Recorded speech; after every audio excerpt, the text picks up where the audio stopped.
ustedes, hermanos, con la iglesia acerca de este acontecimiento que para muchos de nosotros nos puede parecer intrascendente. Pues ¿qué tiene que ver un acontecimiento de hace 5 siglos conmigo?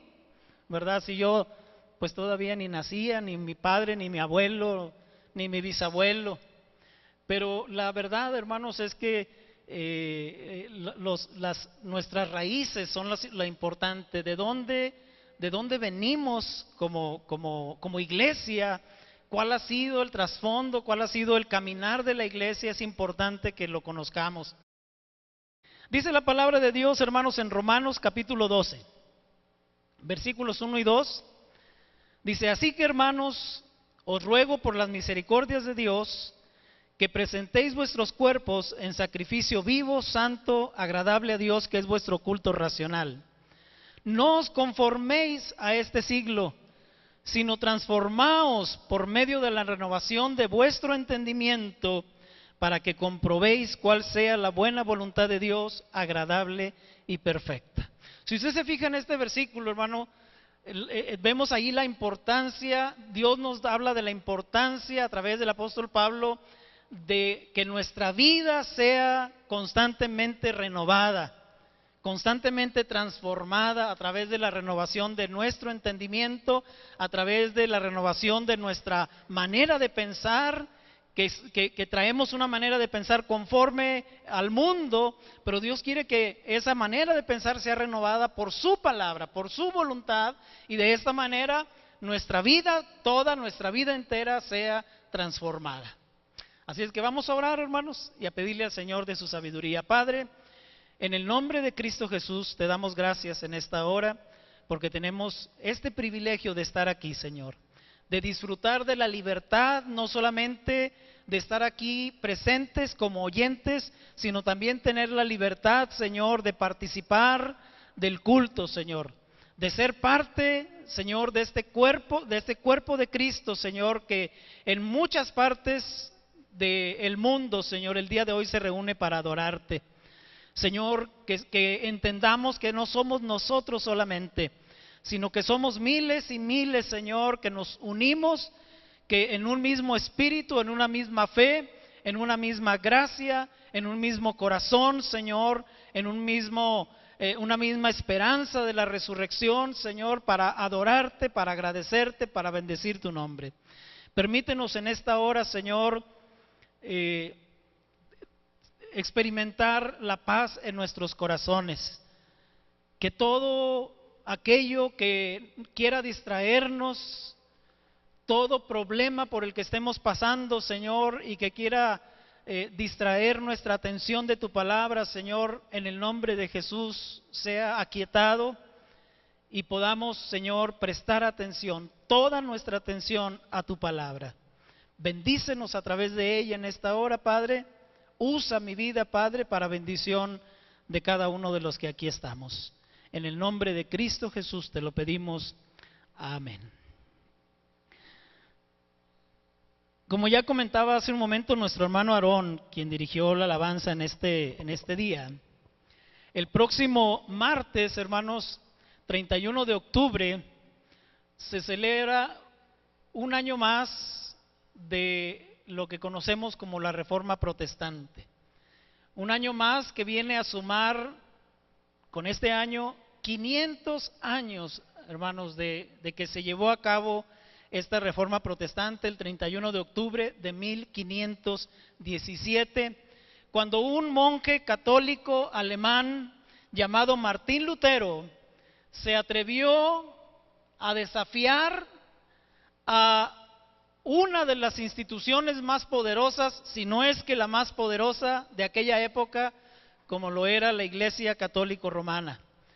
La iglesia que en aquel tiempo, hermanos, ostentaba un enorme poderío en todos los aspectos de la sociedad. El poder de la iglesia en aquel tiempo, hermanos, no era solamente un poder religioso, sino que su poder se extendía a todas las áreas de la sociedad. La iglesia ostentaba un poder, aparte del poder religioso, tenía un poder económico, un poder político, un poder cultural, y se extendía a todos los aspectos de la sociedad. Esto, hermanos, aparte del enorme control que poseía la iglesia sobre las personas en lo individual. Control que ejercía a través de la manipulación y el temor por medio de la enseñanza de doctrinas no bíblicas, aprovechándose de la ignorancia del pueblo, de la ignorancia de las escrituras, acerca de las escrituras del pueblo. Ignorancia, hermanos, que la misma institución promovía al no permitir que la palabra de Dios llegara a las manos de la gente en un idioma que todos la pudieran entender. Usted no sabe, hermano, la grande bendición que tenemos el día de hoy de poder tener en nuestras manos una Biblia, y no solamente una traducción, sino podemos tener varias traducciones, hermanos, y poder entender lo que Dios quiere hablarnos a nosotros en lo personal y hablar a su pueblo en lo general. Yo creo que necesitamos apreciar, hermanos, el no haber vivido en aquella época y el poder tener esa bendición el día de hoy. Y en medio de ese contexto, hermanos, que veíamos hace un momento en la escuela dominical, ese contexto social, político, cultural y religioso, un contexto, hermanos, donde había una lucha de poderes continuamente, que la sigue habiendo el día de hoy, quizá de maneras diferentes, pero la sigue habiendo el día de hoy. Pero en esa lucha de poderes y en esos matrimonios arreglados, ¿verdad?, para que el poder se fuera extendiendo todavía más. En ese tiempo, hermanos, en ese contexto fue donde Dios levantó a este monje conocido como Martín Lutero, para que a través de sus 95 tesis iniciar lo que hoy conocemos, recordamos y celebramos como la Reforma Protestante. Pero aquí surgirían algunas preguntas quizá en la mente de algunos de nosotros, hermanos. Por ejemplo, ¿quién fue Lutero exactamente? ¿Qué tuvo de especial este hombre para ser usado por Dios para reformar a la iglesia de su tiempo? Reforma, hermanos, déjenme decirle que no solamente afectó al cristianismo, no solamente afectó la religión, sino que trajo consecuencias políticas, culturales, sociales y económicas. ¿Qué podemos aprender de su vida, de la vida de este hombre, el día de hoy? ¿En qué se asemejan los tiempos de Lutero con los que vivimos nosotros en la actualidad 500 años después? Y si la obra de Lutero nos afecta hasta el día de hoy a las iglesias evangélicas. Y finalmente, una última pregunta que yo me haría es: ¿necesitamos como iglesia, no como iglesia metodista, sino como iglesia de Jesucristo, una nueva reforma el día de hoy? Esas son algunas de las preguntas, hermanos, que quisiera que nos hiciéramos cada uno de nosotros. Antes que nada, déjeme decirle que Lutero no fue el primer reformador, como ya escuchábamos hace un momento también en la escuela dominical, y seguramente no será el último. Ya antes de él hubo otros que pensaban de manera parecida, que pensaban que la iglesia necesitaba un cambio, una reforma, un volver a las formas antiguas, originales de la iglesia de Jesucristo. Entre los más conocidos está un hombre de nombre John Wycliffe, en Inglaterra, que vivió allá entre el año 1320 y 1384. Y otro varón de nombre Juan Hus, en Bohemia, que posteriormente fue conocida como Checoslovaquia, entre los años 1374 y 1415. Este último hombre, Juan Hus, fue condenado a morir como mártir en la hoguera en 1415 a causa de sus enseñanzas. O sea, hermanos, que en aquel tiempo ir en contra de las enseñanzas de la iglesia no estar de acuerdo con el liderazgo de la religión podía costarnos la vida. ¿Qué sucedería el día de hoy, hermanos, si algunos de nosotros nos levantáramos la voz proclamando que alguna enseñanza de la iglesia, como las hay muchas, no son acordes a la palabra de Dios? ¿Cuántos quemados habríamos ya aquí?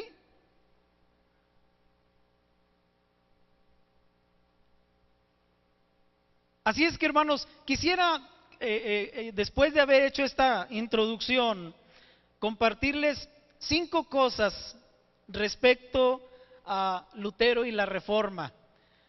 5 cosas que pueden ser de mucha bendición el conocerlas para cada uno de nosotros. No quiero que me malinterpreten y que pensemos, pero ¿por qué tenemos que hablar de Lutero? Aquí venimos a hablar de Jesucristo. Sí, pero no vamos a hablar de Lutero exactamente, sino de la obra que Dios hizo a través de Lutero y de cómo afectó a la iglesia y la sigue afectando hasta el día de hoy. En primer lugar, hermanos, déjeme decirle que Lutero no era un enemigo o un renegado de la iglesia de sus tiempos, como a veces lo pintan, como alguien que no estaba de acuerdo, como alguien que fue un revolucionario. Al contrario, hermanos, él era un hombre fiel, era un fiel católico que quería servir a Dios, quería seguir a Dios, pero quería hacerlo de acuerdo a la verdad. Cuando él conoce la palabra de Dios, cuando él estudia la palabra de Dios, se da cuenta de que muchas prácticas que la iglesia tenía en aquel tiempo no se ceñían a la verdad de las Escrituras. Y él, en su sinceridad, en ese querer servir y seguir a Dios de acuerdo a la verdad, hermanos, fue lo que lo llevó a experimentar lo que vivió.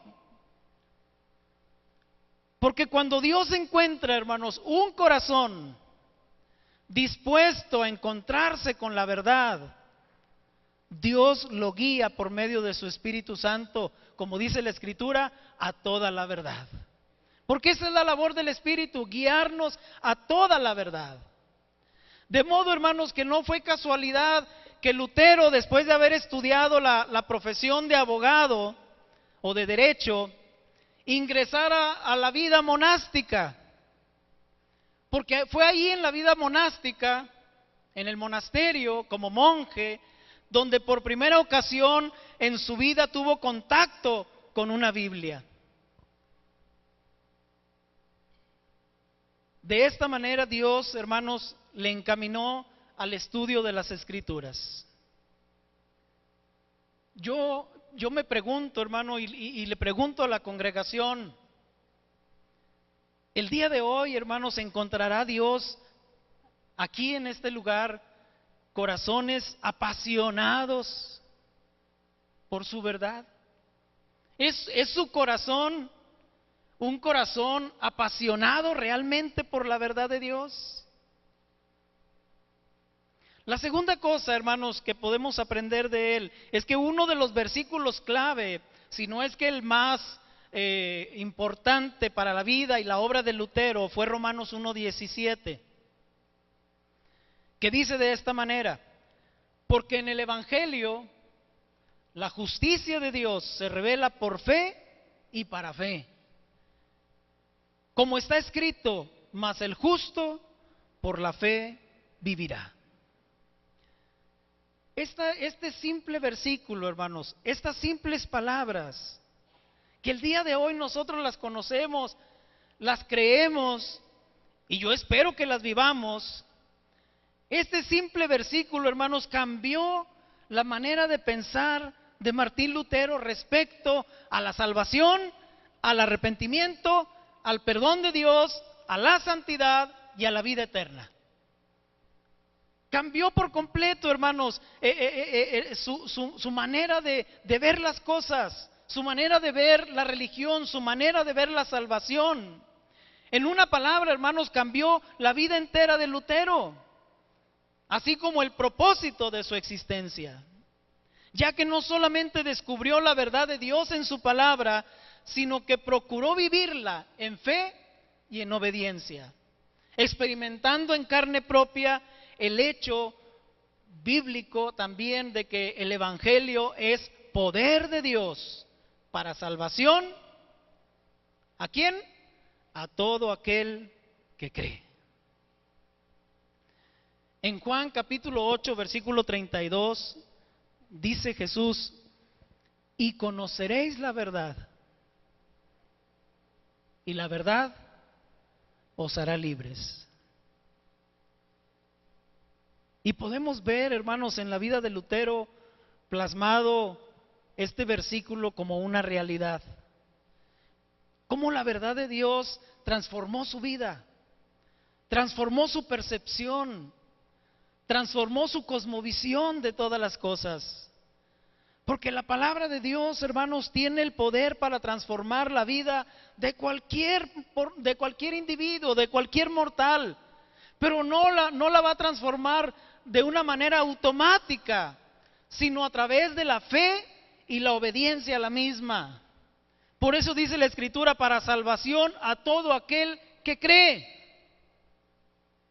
No es, hermanos, venir y escuchar un sermón, una palabra, una predicación cada domingo y ahí quedarnos. No, es llevarnos esa palabra en el corazón, meditar en esa palabra en el corazón, hermanos, y poder ponerla en práctica, poder ponerla por obra en nuestra vida diaria, lo que va a transformar realmente nuestra vida.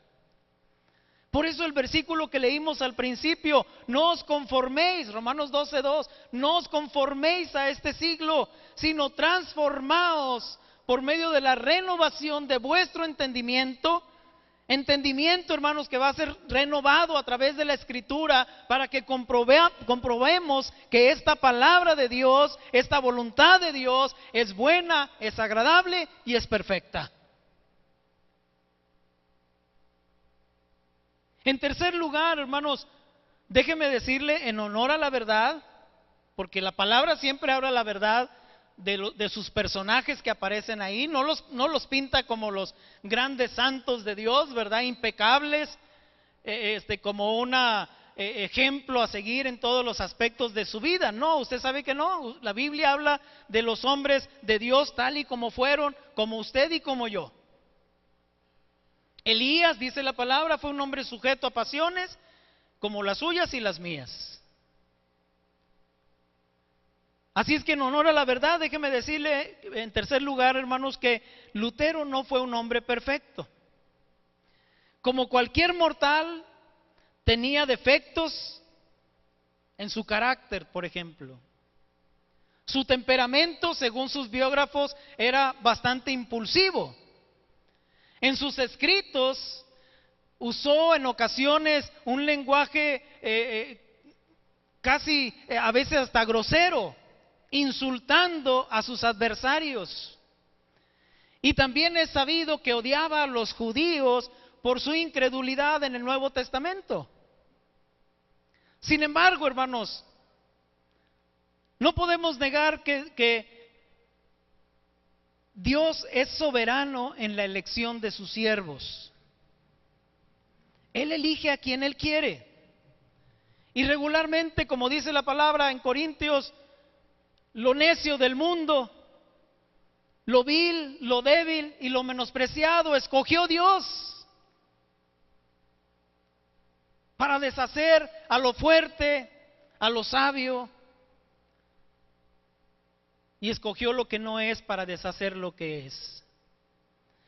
Y podemos ver, hermanos, en la Biblia que Él ha usado a través de los tiempos de la historia bíblica, hermanos, ha usado, por ejemplo, a un hombre engañador como Jacob, a un asesino como Moisés, a un impulsivo como Pedro, o incluso a un perseguidor de la misma iglesia como lo fue el apóstol Pablo. Porque Dios, hermanos, usa al hombre con todo y sus defectos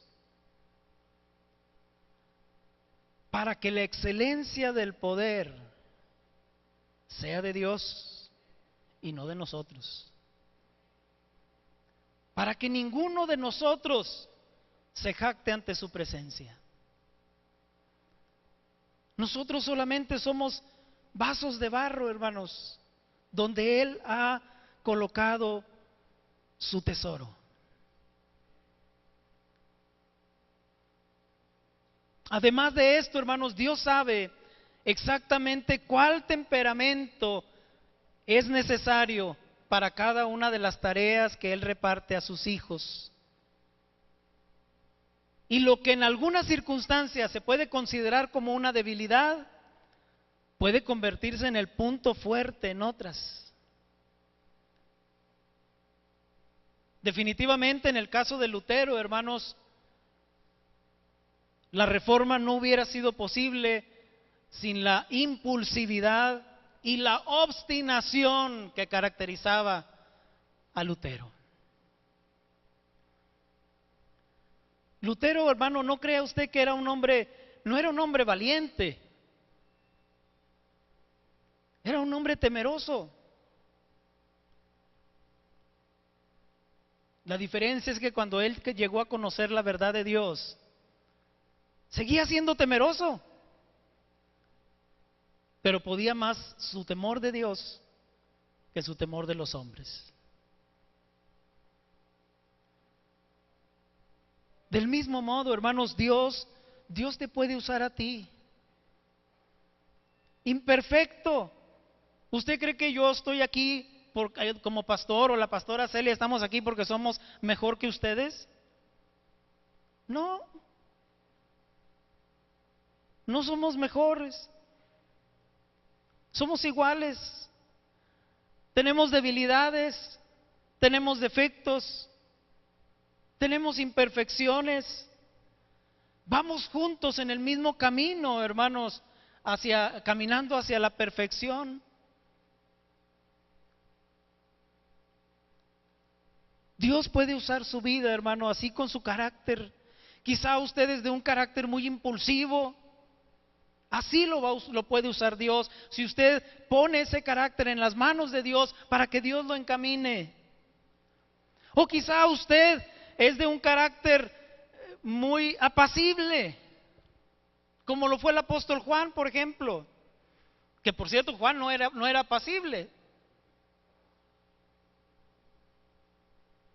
¿Se acuerda que Juan tenía un hermano? ¿Cómo se llamaba el hermano de Juan, hermanos?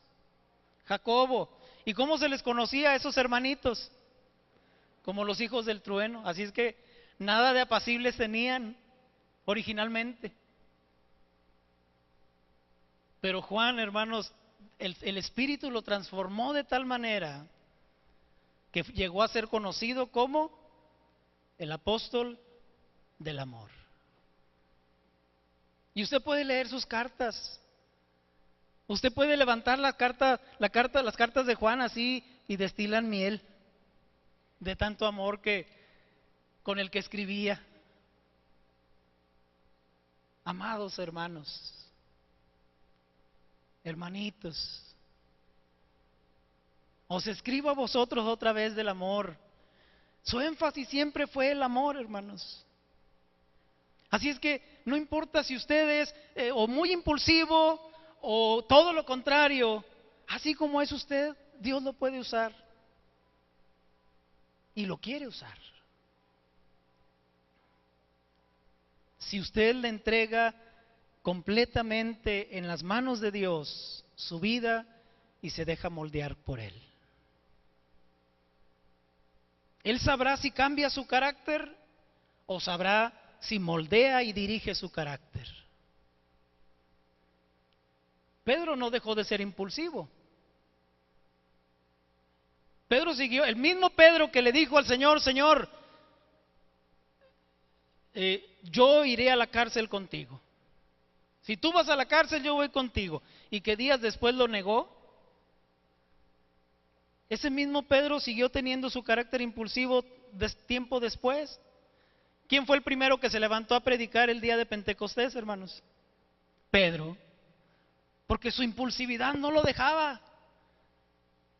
Y ahora, tomado por el Espíritu Santo, hermanos, pues solamente era guiado a predicar el Evangelio. Pero él seguía siendo impulsivo. En cuarto lugar, hermanos, y último, déjeme decirle que los tiempos de Lutero no difieren mucho de los actuales. Aunque haya 500 años de diferencia y aunque haya miles de kilómetros entre de geografía entre el lugar donde sucedieron estos hechos y nuestro país, hermanos, déjeme decirle que los tiempos de Lutero y nuestros tiempos no difieren mucho. La inmoralidad, la frivolidad, la corrupción y las prácticas licenciosas, hermanos, en aquel tiempo, estoy hablando de aquel tiempo. Si usted creyó que estaba hablando del día de hoy, estoy hablando de aquel tiempo. Eran el pan de cada día. No solamente entre los poderosos, los ricos y el pueblo en general, sino aún entre los líderes de la iglesia.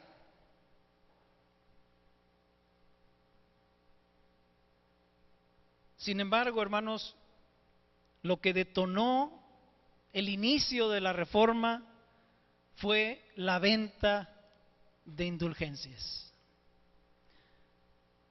¿Qué eran las indulgencias, hermanos? Las indulgencias eran una especie de certificado de perdón por los pecados cometidos, por los pecados aún no cometidos, porque las indulgencias se vendían aún por adelantado, por decirlo de alguna manera. Quizá usted aún no cometía ese pecado, pero ya podía comprar la indulgencia y entonces ya podía cometer el pecado sin ningún problema. Pero déjeme decirle que también esas indulgencias, hermanos, se vendían por los pecados de familiares ya fallecidos, que sufrían los castigos del purgatorio, doctrina también católica, cuyo único propósito de la venta de las indulgencias, hermanos, era recaudar dinero para la construcción de la Basílica de San Pedro en Roma. Yo lo estoy diciendo muy brevemente. Nuestra hermana Irina nos explicó 3 motivos diferentes. Si usted quiere conocer más, véngase a la escuela dominical.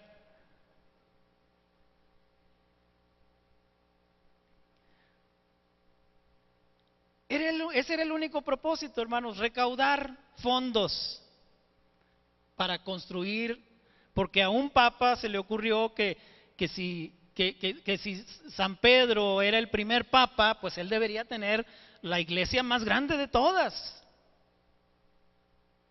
ostentosa, lujosa, rica.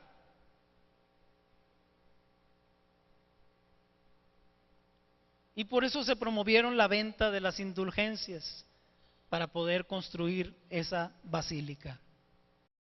Como dice la palabra de Dios con respecto a Jesucristo, salvando las comparaciones, en Gálatas 4:4, donde dice que cuando vino el cumplimiento del tiempo, Dios envió a su Hijo. Lo que quiero hacer énfasis, hermanos, no es en el Hijo, sino el cumplimiento del tiempo.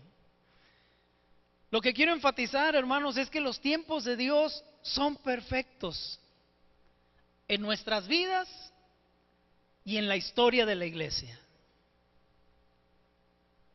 Dios siempre ha cuidado su iglesia y la seguirá cuidando porque es de Él, le pertenece, la compró al precio de la sangre de su Hijo Jesucristo.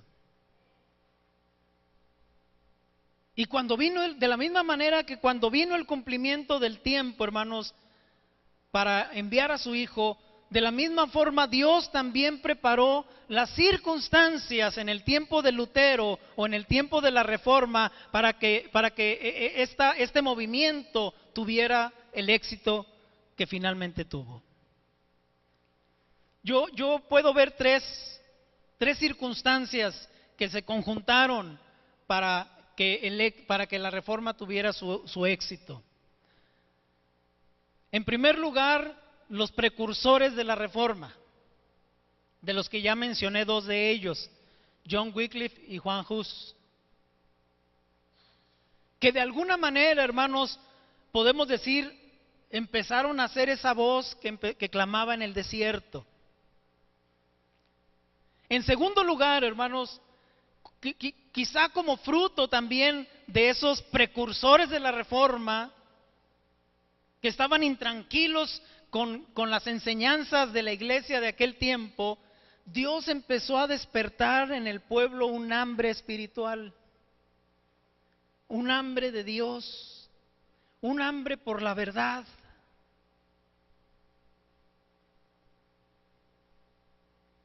Esto se fue extendiendo, hermanos, por toda Europa, este despertamiento espiritual, esta inquietud en el corazón de la gente, del pueblo. Y finalmente la tercera cosa, hermanos, que yo puedo ver como circunstancia, fue la invención de la imprenta por Gutenberg en aquellos tiempos. Y que como el medio más avanzado de comunicación de aquel tiempo, contribuyó para que aquellas 95 tesis que Lutero escribió fueran copiadas y fueran esparcidas y conocidas por toda Alemania en muy pocas semanas. Podemos decir que era el Facebook de aquel tiempo.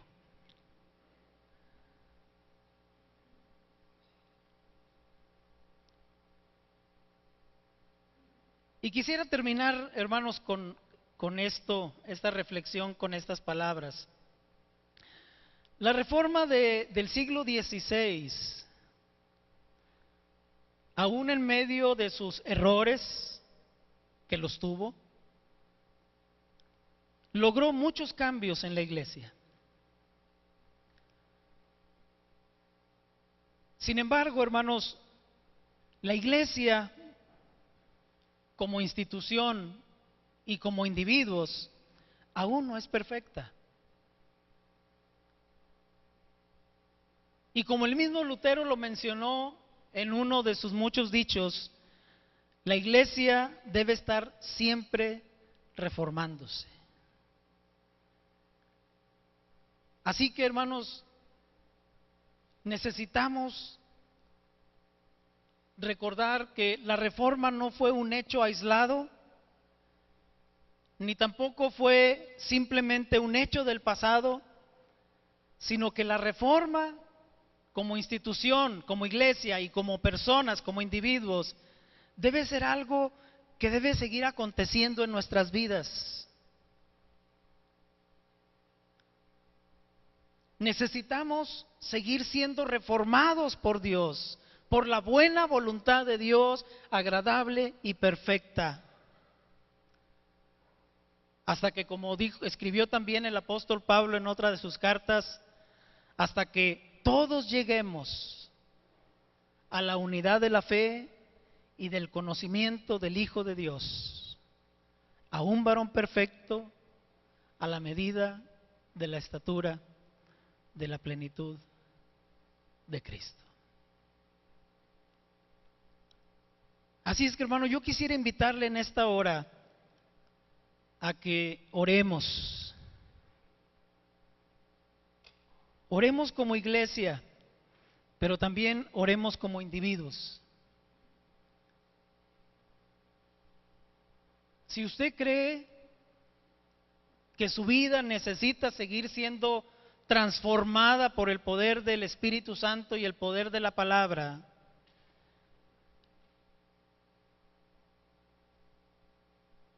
dígaselo al Señor. Ponga su vida, su voluntad, sus emociones, todo su ser, póngalo en las manos de Dios. Póngase de pie, por favor. Si usted cree que pertenece a ese grupo de los que aunque somos llamados santos por Dios en su palabra, somos aún imperfectos, pero que la voluntad de Dios es que seamos cada día más semejantes a su Hijo Jesucristo, yo lo voy a invitar a que pase aquí al frente, al altar, que doble su rodilla aquí al frente y aquí de rodillas ante el altar le diga: Señor, yo reconozco que mi vida aún no es perfecta.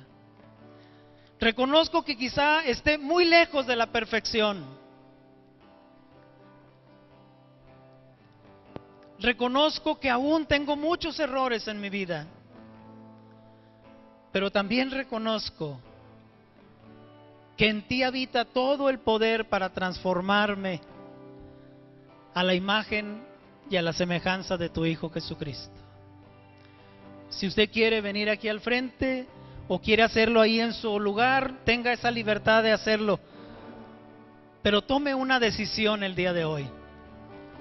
No se vaya de este lugar sin haber decidido algo, sin haber platicado con Dios respecto a lo que hoy ha escuchado a través de esta palabra. Dígaselo.